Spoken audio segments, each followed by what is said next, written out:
Hi, welcome back to the videos for No Problem. We are currently on stanza 1, quatrain 3.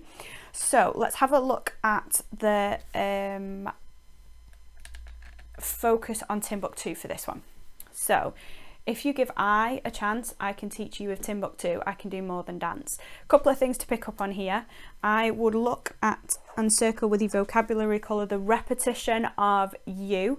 Here he's talking directly to the reader. So again, you can see that he's using the second person to address us directly and to challenge us, I think, as well. So the intention there is about, I challenge you not to stereotype me. I'm talking directly to you and your choices and the way you talk to me and the way you treat me.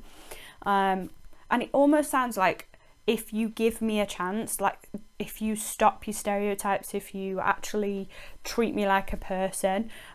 So there feels almost like a little bit of sadness there, or maybe it's frustration, like give me a chance.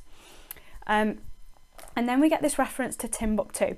So for those of you that are not sure, Timbuktu is a place in Africa, but it became kind of a bit of a metaphor for us in the UK as kind of a mysterious place. We would say it meant something like a long journey, or it's going to take from here to Timbuktu is what they would say. So it references the idea of a long journey. So I'm using my imagery colour because back in like the 19th century, Timbuktu felt like a really far off place, and all the people would come back and start talking about Timbuktu as a place that had lots of riches. So people in Britain start talking about Timbuktu as like, oh, we need to get there, it'd be amazing, imagine the riches if we got to Africa.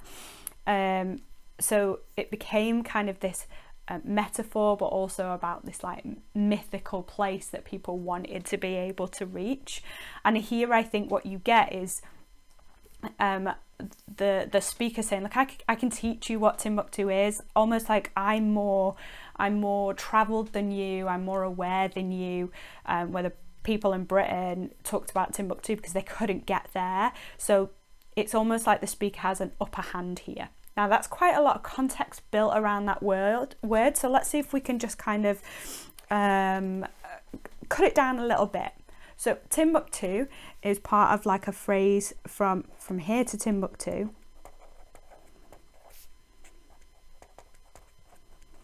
So it was coined in like the 19th century, and it was very much about like long distance, mythical place, because nobody could get there. So that's quite difficult to see. There we go. So for the poet, his intention here, so I'll swap colour for my intention colour. His intention here, and I'm going to just underline teach, is because he's trying to say he's more educated, you know, he's got the upper hand, or he's got something you haven't got. So, you know, he can pass some information on, he's more well travelled. Almost like he's proven a point there, like a lot of the people during the 19th century couldn't travel and didn't have that ability, where someone who has dual heritage, and particularly for the poet who was born in the Caribbean and has travelled to the UK, has experience of multiple cultures, and that is a positive and a benefit and an advantage. So all of that plays into his comments about treating people of dual heritage and people from different places with a little bit more respect. And you can see that in the quite degrading use and highlighted with the alliteration. I can do more than dance. So this seems quite offensive, doesn't it? Like, I can do more than just, again, another stereotype that matches kind of this black people can run, black people can dance. There's another kind of stereotype that even feels uncomfortable highlighting that, but that is what he wants us to feel. I'm running out of space here. So it's another stereotype that he's highlighting, and he's using that through the alliteration.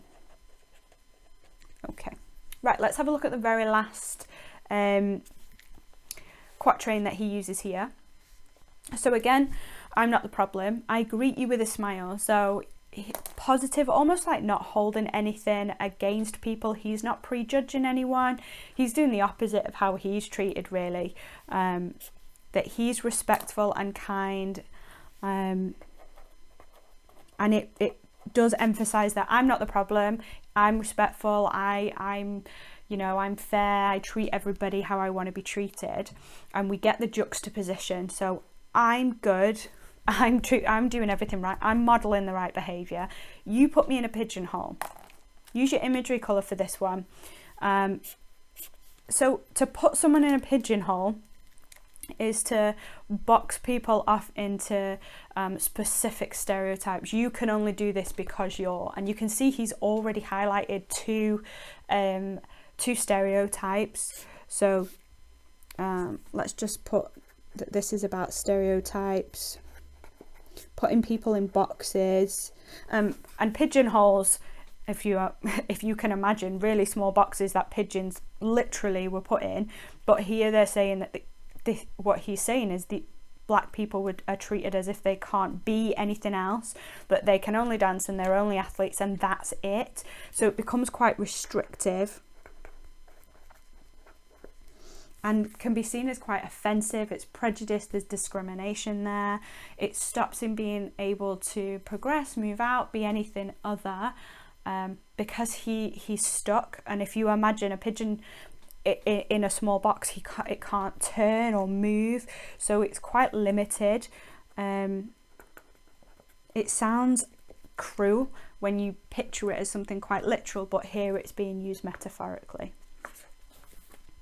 And again, you get the rhyme, smile, positive, and versatile, which is completely opposite to pigeonhole. So we get the juxtaposition. You're putting me in a box and saying I can only run or dance, but I am a lot more than that. Versatile. I can do lots of things. He's got lots of abilities. He's got a lot to offer. And you can see how that, let me use my structure colour here, just to highlight, like it has done quite a lot in this poem, but just to highlight at least once the enjambment that we've got here that leads us from the end of stanza 1 into stanza 2. So it's relentless, I think, the intention of that first stanza.